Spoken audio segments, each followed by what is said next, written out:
Hello, my YouTube fam, and welcome back to your own channel. My name is अखिल महेश्वरी. लेकर के आया हूं आज वीडियो नंबर 57. आज हमारा टॉपिक है इंपॉर्टेंस ऑफ डेलीगेशन. बोल दो ना slogan, study together, grow together.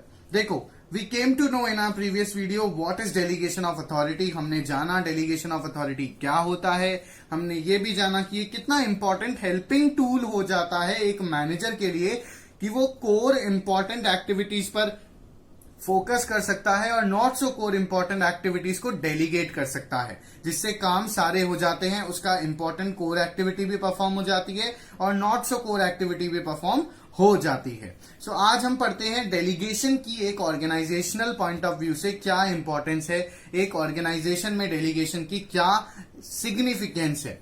So first आता है इफेक्टिव मैनेजमेंट. देखो, managers pass routine work to the subordinates. They are free to concentrate on other important matters. इस चीज को समझना भाई, एक मैनेजर जो है उसे सारी चीजें संभालनी है, छोटी से छोटी भी, बड़ी से बड़ी भी. मैंने जैसे आपको स्कूल का एग्जांपल दिया, उस पर कंटिन्यू करूं तो एक प्रिंसिपल को छोटे से छोटे गेट कीपर को भी संभालना है, ये भी देखना है कि स्वीपर अपना काम ठीक से कर रहा है नहीं कर रहा है, बच्चे यूनिफॉर्म पहन के आ रहे हैं नहीं आ रहे, और उसे स्कूल का लीगल पेपर डिपार्टमेंट भी संभालना है. ठीक है, उसे दोनों चीजें करनी है. तो डेलीगेशन की हेल्प से प्रिंसिपल क्या करता है कि अपना जो रूटीन वर्क है, जो छोटे मोटे से काम है, वो अपने सबऑर्डिनेट्स को बांट देता है. तो इससे क्या हो जाता है, वो फ्री हो जाता है उन छोटे मोटे काम के बर्डन से और वो अपना सारा फोकस अपने मेन काम पर, इंपॉर्टेंट मैटर पर लगा सकता है. So by delegation managers can get the work done effectively and efficiently. देखो, एक मैनेजर का क्या काम होता है कि उसे सारा काम इफेक्टिवली एंड एफिशिएंटली करना है, चाहे छोटा काम हो या बड़ा काम हो.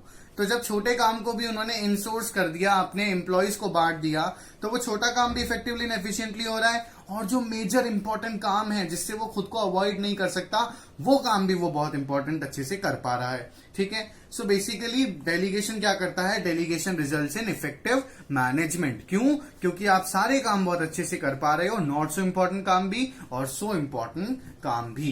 क्यों? क्योंकि आपने नॉट सो इंपॉर्टेंट काम को डेलीगेट कर दिया, वो भी हो जाएगा, और आपका जो इंपॉर्टेंट काम है, जो एज अ मैनेजर आपको करना ही पड़ेगा, आप जिसे डेलीगेट नहीं कर सकते, वो काम भी आप कर पाओगे.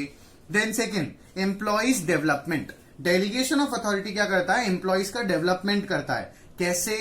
एम्प्लॉइज एक्चुअली जब उनको काम डेलीगेट किया जाता है तो वो किसका काम कर रहे हैं, वो मैनेजरियल लेवल पे कर रहे हैं, वो मैनेजर का काम कर रहे हैं. तो जब कोई एम्प्लॉई अपने से ज्यादा ऊंची पोजीशन का काम संभाल रहा हो तो ऑटोमेटिकली वो क्या होगा, उसका डेवलपमेंट होगा. देखो, जब भी कोई ऑर्गेनाइजेशन में, ऑफिस में कोई एम्प्लॉय काम करने आता है, आप भी अगर कहीं काम करने जाओगे तो आपका एक ही ऑब्जेक्टिव होगा कि मुझे प्रमोशंस मिलने चाहिए. ठीक है, तो प्रमोशन में ये चीज हेल्प करती है. कैसे? आप मैनेजर के नीचे हो, मैनेजर आपको अपना काम बांट रहा है कि भाई तू ये काम कर लेना, और आप वो काम एक्चुअली कर रहे हो, तो आप मैनेजर का काम सीख रहे हो एम्प्लॉय की पोजीशन पे होते हुए भी. सो ये आपको फ्यूचर में प्रमोशन में हेल्प करेगा. So employees get more opportunities to use their talent. जो एम्प्लॉयज का टैलेंट होता है, जो बिल्कुल स्ट्रिक्ट हो जाता है उनके काम के चक्कर में, डेलीगेशन क्या करता है, उन्हें मौका देता है अपने कंफर्ट जोन से बाहर आने का और वो सारे बड़े लेवल के काम भी करने का. सो इससे एम्प्लॉयज की स्किल्स डेवलप होती है.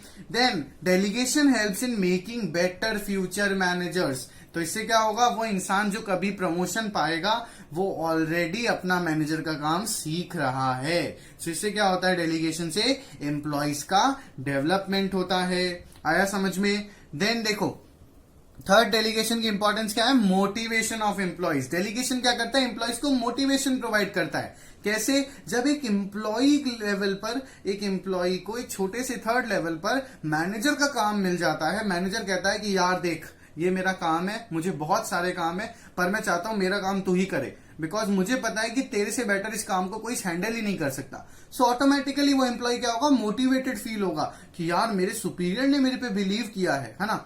देखो, समझना, हैशटैग पर ध्यान दो. Delegation leads to motivation for employees, feeling of belongingness and trust. तो ऐसे में क्या होगा, वो जो एम्प्लॉय है वो भी अपने सुपीरियर की ज्यादा इज्जत करने लगेगा और सोचेगा नहीं यार कितना अच्छा बॉस है, ये मेरे पे भरोसा करता है, मुझे और अच्छे से काम करना है, मुझे मोटिवेट होकर के काम करना है. इसका एग्जाम्पल आप कैसे रिलेट कर सकते हो, स्कूल में मैम ने क्या किया, आपकी सब्जेक्ट टीचर ने आपको मॉनिटर खड़ा कर दिया, बोले कि मैं 5 मिनट में आ रही हूं, संभालना पूरी क्लास को, देखना कि कोई कुछ ना करे, मुझे तुझ पे बहुत भरोसा है, तू संभाल सकता है, तेरे कैलिबर पे भरोसा है, या तू संभाल सकती है।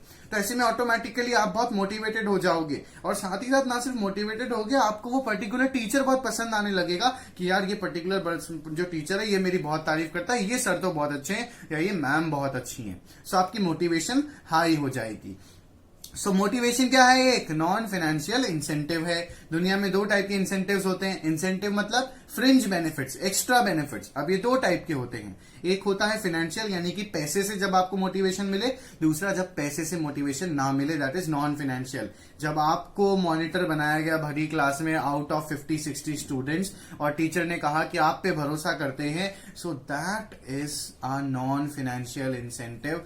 मोटिवेशन मिल जाएगी आपको और आप काम अच्छे से परफॉर्म कर पाओगे, आपका मोरल बूस्ट हो जाएगा। देखो नेक्स्ट 4th पॉइंट क्या है? It facilitates organisational growth. कैसे ऑर्गेनाइजेशनल ग्रोथ होता है?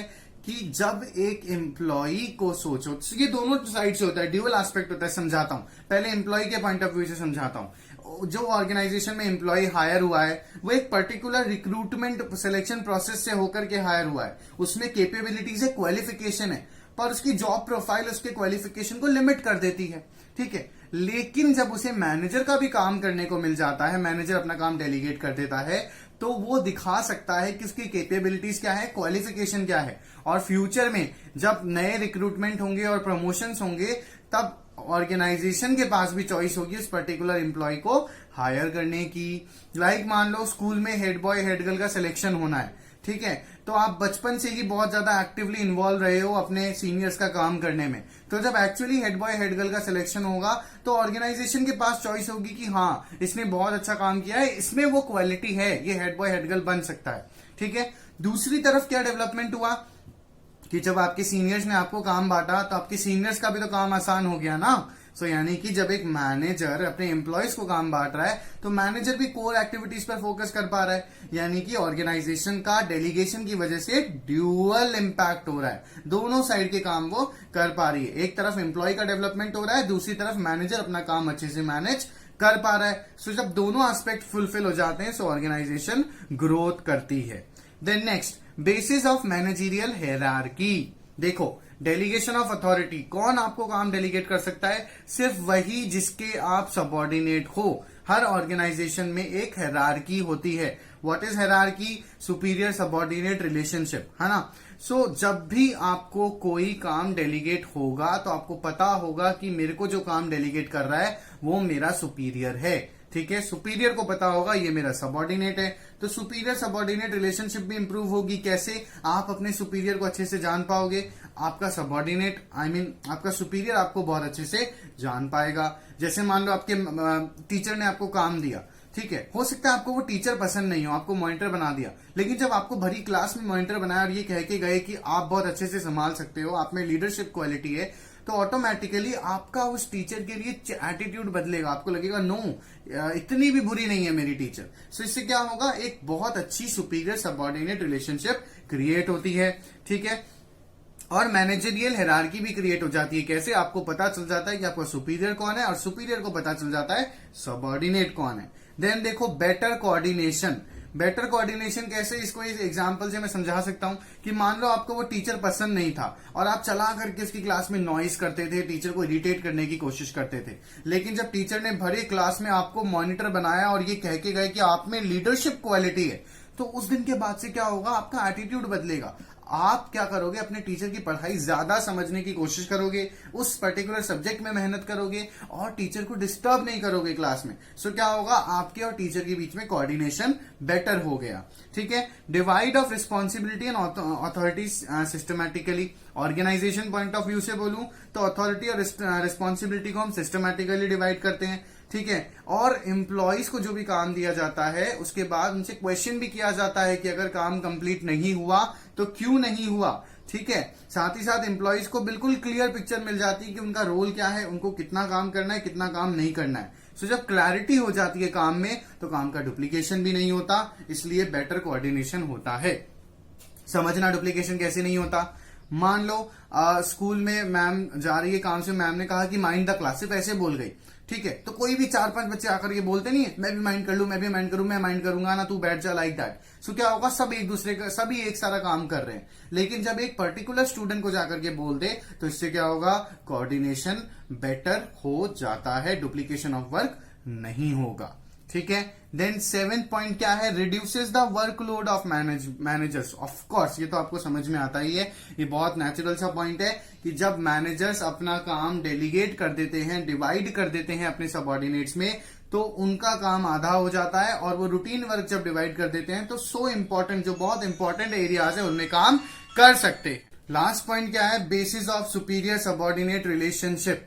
तो ये पॉइंट क्या कहता है, ऑटोमेटिकली देखो, मैंने आपको एग्जांपल दिया ना, आप टीचर को कल तक पसंद नहीं करते थे, लेकिन जब आज टीचर ने भरे क्लास में ये बोल दिया कि आप में XYZ, आप में लीडरशिप क्वालिटी है, आप मेरे बाद क्लास को संभालो, आप एक बहुत अच्छे स्टूडेंट हो, है ना, तो आप क्या होगे, आपका मोरल हाई होगा, ना सिर्फ मोरल हाई होगा, आपका एटीट्यूड बदलेगा अपने सुपीरियर की तरफ, अपने टीचर की तरफ, और आपको लगेगा कि यार नहीं यार, हो सकता है कि मेरी थिंकिंग थोड़ी गलत हो, ये सर इतने बुरे नहीं है या ये मैम इतनी बुरी नहीं है। सो इससे क्या होगा, सुपीरियर सबऑर्डिनेट रिलेशनशिप बहुत स्ट्रांग हो जाएगी। तो जब सुपीरियर सबऑर्डिनेट को समझेगा, सबऑर्डिनेट सुपीरियर को समझेगा, तो ऑर्गेनाइजेशनल हायरार्की इंप्रूव होगी। ऑर्गेनाइजेशनल हायरार्की इंप्रूव हुई तो ऑटोमेटिकली ऑर्गेनाइजेशन अपने गोल्स बेटर कोऑर्डिनेशन के साथ अचीव कर पाएगी। आया आपको समझ में? I hope I was able to make your conceptual clarity. नहीं पसंद आया है तो कमेंट सेक्शन में क्वेरी पूछ लेना, पसंद आ गया तो लाइक कर दो, शेयर कर दो, सब्सक्राइब कर दो, सबको बता दो। Thank you so much for watching the video. Stay tuned, stay with me.